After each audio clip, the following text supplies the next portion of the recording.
حصل بينِك وبين جوزِك مشاكل وطلبتِ الطلاق، ماشي، عايزة حقوقِك، وماله، حقِّك يا ستّي، حقوقِك اللي القانون قال لِك عليها، اللي معظمها مخالف للشرع، بس مش مشكلة، خدي حقوقِك. ليه بقى؟ تروحي ترفعي جُنح على جوزِك وتعملي تبديدات، ليه؟ ما تاخدي حقوقِك يا ستّي، روحي محكمة الأسرة. ليه تروحي محكمة الجُنح؟ ليه تسمعي كلام محامي ييجي يقول لِك تعالي أمّا نرفع جُنحة، نعمل جُنحة علشان نسجنه، ولمّا يلاقي نفسه هيتسجن هيدفع لِك أكتر بسرعة، ما أنتِ كده هتاخدي حقوقِك والله، كده هتاخدي الحقوق، سواء بجُنح أو بأسرة، أنتِ كده رُحتِ المحكمة، يبقى روحي المحكمة بقى الأسرة، بلاش الجُنح، بلاش تروحي الجُنح، بتفكّري في نفسِك وبس ليه؟ ما تفكّريش في عيالِك ليه؟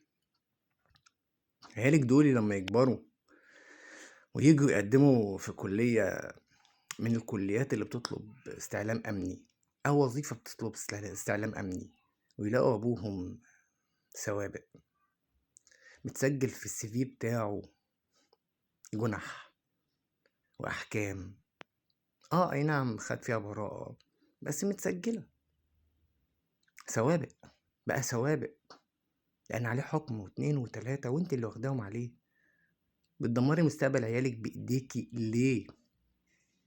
أنتم بتكتبوا في التعليقات على كل فيديو بنتكلّم فيه حقوقنا وحقوق عيالنا حقوقِك دي لمّا نيجي نتناقش معاكِ بنكتشف إن هي مش حقوقِك، بس مش مشكلة يعني، لمّا نيجي نتكلّم معاكِ بشرع ربنا أنتِ ليكِ 1، 2، 3 لكن 7، 8، 9، 10 اللي أنتِ بتتكلّمي فيهم دول مش حقِّك، بس مش مشكلة، حقِّك يا ستّي اللي القانون بيكفله لِك وهتاخديه، طَب ما تفكّريش في عيالِك ليه بقى؟ أنتم دايمًا تقولوا بنفكّر في عيالنا، دول عيالنا، ماشي يا ستّي عيالِك، بندوّر على حق عيالنا، بتدوّري على حق عيالِك. طب إزاي بتدوّري على حقهم وأنتِ بتحطّي في الCV بتاع أبوهم نقطة سودا هتأثّر عليهم هم في المستقبل؟ ابنِك ده لمّا ييجي يقدّم في حربية والّا شرطة والّا بحرية والّا طيران دفاع جوي والّا ياخد كليات حقوق مثلًا ويروح يقدّم في النيابة، عايز يبقى وكيل نيابة والّا يبقى قاضي والّا أي وظيفة بتحتاج استعلام أمني ويلاقوا في الCV بتاع أبوه إن هو سوابق، هو هيضيع، يبقى أنتِ اللي ضيّعتِ ابنِك بإيديكِ.